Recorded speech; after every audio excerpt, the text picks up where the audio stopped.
আমরা যাই সত্যের সন্ধানে, মিথ্যেকে আমরা প্রশ্রয় দিই না।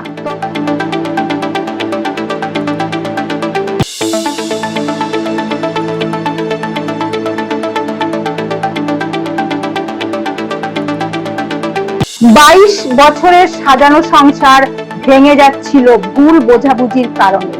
সেই ঘটনা আমরা দেখিয়েছিলাম আগের ভিডিওতে। আজকের ভিডিওতে দেখাবো সেই ভাঙা সংসার আবার কিভাবে জোড়া লাগানো হলো আদর্শ মহিলা সমিতির হাত ধরে। শেষ পর্যন্ত আদর্শ মহিলা সমিতির প্রচেষ্টায় ভাঙা সংসার আবার জোড়া লাগলো। দেখতে থাকুন নিউজ 30। আপনি তো নিজেই বললেন মেম্বার আসুক তারপর কথা হবে। আরে দিদি আমি তো বলছি আপনি যদি না যান লোকগুলো অপমান করা হবে না, অপমান হবে না।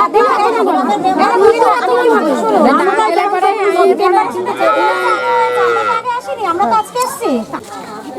এদেরই কথাবার্তা। মাঝখানে মাস 4-5 হচ্ছে আমাদের একটা বৈঠকের হয়েছিল এদের নিয়ে। তো সেই দিনকে সেই বৈঠকে কথা হয়েছিল এটাই, এই মেয়েটা আমাকে বললো যে আমার থেকে এই ঘটনা এই অশান্তি। তো তারপর থেকে নিয়ে আজকে 18-19 বছর মনে বিয়ে হয়েছে। মাঝে মাঝে টুকটাক এই লোকজন গ্রামে সালিশে টালিশে বসাবসি করে।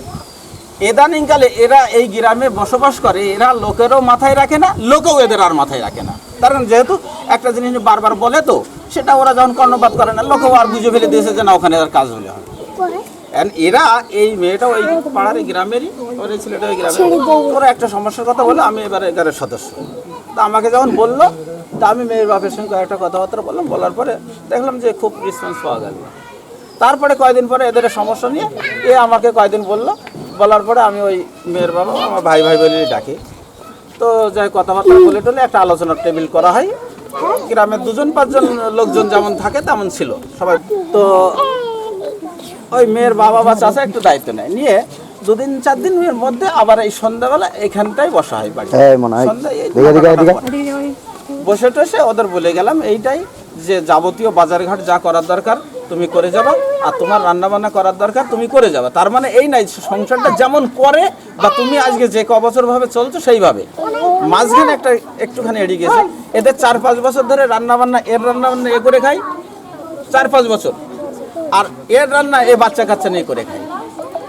তো এই যেদিনকে বসেছিলাম মাস 5-6 আগে, ওই দিন থেকে বসে কথাবার্তা বলে চলে মোটামুটি ওরা একসঙ্গে রান্না বান্না করে খাচ্ছিল।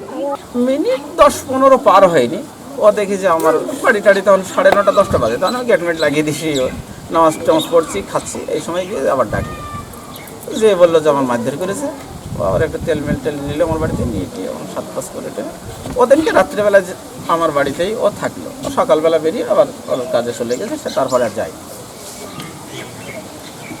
এদের ঘটনাটা এই সংক্ষেপে হচ্ছে এই এতটুকু বিষয়।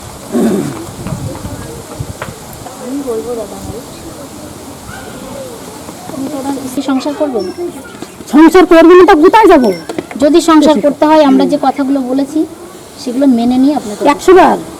আর যদি না পারেন তাহলে মানতে তো হবে। 4.5 বছর একসাথে একটুখানি বলি কথাগুলো। এখানে 5জন লোক আছে, কথাগুলো এমন ভাবে কথা বলবি লোকে অন্ততপক্ষে তোর খারাপ না বললেও ভালোটা অন্ততপক্ষে যেন বলে।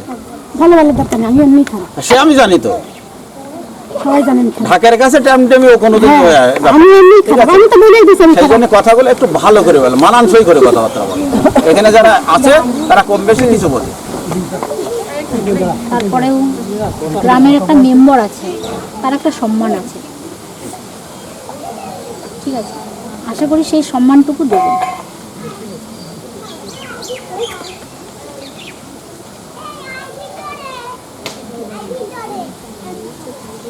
এনাকে বলেছি দাদা ভাই যে যদি সংসার করতে হয় উনি ঠিকঠাক বাজারঘাট করবে, যেটুকু পারবে উনি করবে, ওনার প্রতি প্রেশার চলবে না, যেটা করতেই হবে এটা আনতেই হবে, উনি যেরকম পারবে আনতে হবে, আর ওনার প্রতি কোনো টর্চার আসবে না। আর তোমাকেও কেউ কিছু বলবে না। আমরা প্রতিনিয়ত খোঁজ নেব যে কেমন চলছে সংসার, কিভাবে চলছে, সন্তানদেরকে ঠিকঠাকভাবে দেখভাল। আমি কিন্তু কখনোই চাইবো না যে একটা সংসার ভেঙে যাক, এটা কেউ চায় না, কেউ চায় না। হ্যাঁ, সে জানি, মানে আমি চাই না বলতে আমি আমার কথাটা বললাম, কিন্তু এটা পৃথিবীর ইতিহাস যে কেউ বলতে পারে না যে একটা মেয়ের সংসার ভেঙে যাক, এটা হয় না। তবে কিছু জিনিস আছে, কিছু জিনিস আছে যার একটা সিমটম আছে, সেটা হলো কি বলি, এখানে অন্য অন্য জায়গায় যা বৈঠক হয়, যা আলাপ আলোচনা হয়, আপনার সমস্যা থেকে যেতে পারে, হাড়টা ভেঙে যেতে পারে, ডাক্তারখানায় যে প্লাস্টার করে আপনি জোড়া লেগে নিয়ে আসলেন, ওইটা ঠিক হবে না কি হবে সেটা দেখার দায়িত্ব কিন্তু আপনারও আছে। আপনি বাড়ি প্লাস্টার করে নিয়ে আসলেন, বাড়ি নিয়ে এসে কাটলেন, 2 দিন পর থেকে আপনি হাতটা ফের এরকম দিয়ে দিলেন, অতি সহজে কিন্তু মুশকিল যাবে। তাহলে এই সোজাটা রাখার মূলে কিন্তু ওই বাদবাকি পরে যেটা করার দরকার সেটা কিন্তু আপনার করতে হবে। তো সমস্যা একটা জায়গায় হয়, সমাধান কিন্তু লোকে যোগান দেয় না সবসময়, জন্য এইটা না এইটা, এটা না এইটা। তাই এরা কোন কায়দায় সংসার করে আমার জানা নেই। আপনিও একটা সংসার করেন, আমিও একটা সংসার করি, আমার থালাবাটি যে আদৌ বাজে না, আমি যে বড় গায়ে কোনোদিন থাবা দেয়নি, এমনটা হতে পারে না। তার কারণ সে বলছে না মান সম্মান তাগিদে বা যে কোনো কারণে হয়তো সে বলছে না যে ও আমার মারে, এই কথা সে মার খেয়েও কিন্তু সংসার করে যাচ্ছে, লোক জায়গা করছে না বলে। কিন্তু এদের বিষয়ে আমি একটা দেখলাম, আমার বয়সে এই যে বেশ কিছুদিন হলো, তাতে করে এদের হচ্ছে জবৎ ভুই তবৎ গড়া, বাংলা কথা, এটা মানে গ্রাম্য ভাষায় চলে। আপনি হাজারো যাই বলেন না, কুকুরের লেজ যতই টেনে সোজা করেন না কেন, ছেড়ে দেওয়ার সঙ্গে সঙ্গে একটা যে চলে যাচ্ছে, বাঁকা হয়ে যাবে। সেক্ষেত্রে এই জায়গাগুলো আপনার কি দিয়ে মেকআপ করবেন সেটা আমার জানা নেই। এখানে একটা জিনিস জানা আছে আমার, এতটুকু আমি আমার ব্যক্তিগত কথা বলছি, সংসারটাও বলতে চাইছে আপনারা যেটা ভালো বোঝেন, তাহলে কি সংসারটা আপনি থেকে করিয়ে দেবেন বলে মনে হয়? না, কখনো না। কিন্তু ওটা কিন্তু সত্য কথা নয়, ওটা বাস্তব কিছু না। সংসার করবে, আবার আমি আপনার বলতে পারছি না ছেড়ে দিক বা ও ছেড়ে দিক, এটা বলতে পারছি না। এদের যদি এক জায়গায় থাকতে হয়, এক জায়গায় রাখতে হয়, তাহলে এবার একটা সুবিধা আছে, একটা জায়গা আছে। আমার বক্তব্য হলো এর যে বিষয় আছে অমুক তমুক হ্যানত্যান 7-5 আছে, সেক্ষেত্রে ওই জমি টমির ভাগভূত অমুক তমুক হ্যানত্যান কিছু টাকা ওর রেখে দিয়ে বাদ বাকি ও টাকাটা ওর হাতে দিয়ে দেবে। ওর বাজারে তার নাহলে পারে, আমি বুঝলাম এইটুকু যে যেহেতু এর আগে 6 মাস আগে যখন এই ঘটনাটা করে দিয়ে আসলো, আমার মনে হয় যদিও এই স্বামী স্ত্রীর ব্যাপারে তো হাটে বাজারে বিক্রি করা ঠিক না, এদের এরা দুজনাই এখানে দাঁড়িয়ে আছে, এ ওর দেখেছে কিনা আর ও এর দেখেছে কিনা, আমার মনে হয় খুশমত সেটা হয়নি। এমন জায়গায় দাঁড়িয়ে দিদি ভাই সংসার হয় না, তার কারণ অনেক কিছু করে সংসার হয় না। আর তেল দিয়ে কোনোদিন সংসার হয় না, খেজুর গাছ দেখতে আকর মতো হয়, ছেড়ে দিলে বুকটুক কিছু থাকবে না। তাহলে যত হালকা ভাবি বলুক না কেন, হালকাটা কিন্তু হালকা না। হালকা না, যাতে যেটা হয় সেইটা কারণ আজকে একটা দুটো বছর নাই, 10-15 বছর শেষ বয়স হয়ে গেল না, 20-20 বছর, হ্যাঁ, এভাবে চলতে পারে না। এই লোকটা দুটো জায়গায় হয়ে গেল, দুইটি থাকবো না, এক জায়গায় মানে আজকে কি আপনার এতগুলো লোক আছে, তাদের একটা মান সম্মান আপনার কাছে নেই? সেটা বলতে চাইছি, এটা নিয়েই আপনার তাহলে আপনি যে কথা কি করে বলছেন, সেটা তো আমি জিজ্ঞেস করতে চাইছি। আর লাগবে আপনাদের বাড়িতে এত লোক কি করতে বলুন, কি করতে এসছে? তাই তো আপনার ভাইয়ের কাজ ছেড়ে দিয়ে দাদা ভাই এসছে, তার দোকান আছে, সবকিছু ছেড়ে দিয়ে আপনার বাড়িতে এসছে, কিসের জন্য এসছে? আমরা এতগুলো লোক এসছি, গ্রামের এতগুলো লোক রয়েছে, তাদের কি কোনো মূল্য নেই আপনার কাছে?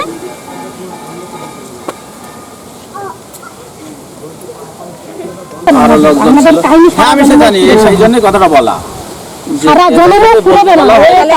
কেন করেন? যেদিনকে বৈঠকটা বসা হয়েছিল না, তো পক্ষ তো থাকে, আমি ওই মেয়েটার বাবার কাছে জিজ্ঞাসা করলাম যে তুমি লোকগুলো বলছো, বলো তোমার সমস্যাকে।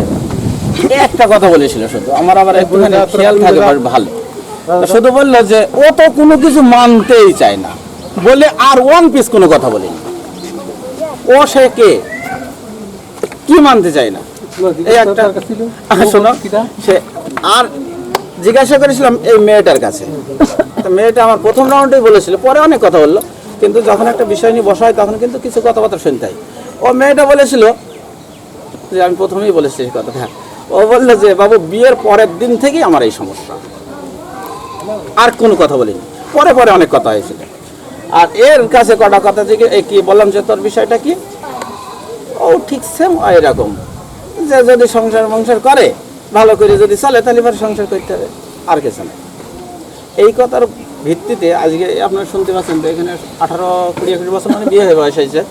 তো সেই থেকে নিয়ে ওই যদি বিয়ের পরের দিন থেকে আমি ওই কথাটাই ধরবো, তো বিয়ের পরের দিন থেকে যদি সমস্যা হয় তাহলে এই এত ঠেলে এত গড়িয়ে চলে না।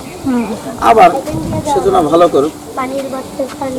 আর করবে না কোনো সমস্যা নেই। আমি কি বলেছি আমার মা বাবা দিদা করেছে আগে যা করেছে সেইগুলো যেমন পারবে, যেটুকু পারবে, যে 10 টাকার পরে 10 টাকার করবে, 20 টাকার পড়লে 20 টাকার সেটা মেনে নিতে হবে।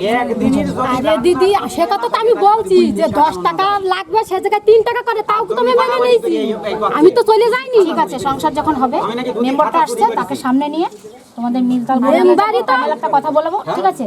আর কোনো কথা হবে না, চুপ। এবার 4 বছর বাদে মেম্বার তো একসাথে কই দিয়ে গেল। এবার আবার হবে। এইভাবে চলেছি না 4 বছরের মেম্বাররা ছিল, আমরা তো ছিলাম না। না। এবার দিদিদেরকে ভরসা করে দেখো 100 বার ব্যাস। সবারই ভরসা করতে হবে। আমি তো চলে যাইনি, চলে যাবও না। আগামী ভিডিওতে দেখাবো আমরা নদিয়া জেলার ভীমপুর থানার কৃষ্ণনগরের দইয়ের বাজারের হাড় হিম করা ঘটনা। দেখতে থাকুন নিউজ 30।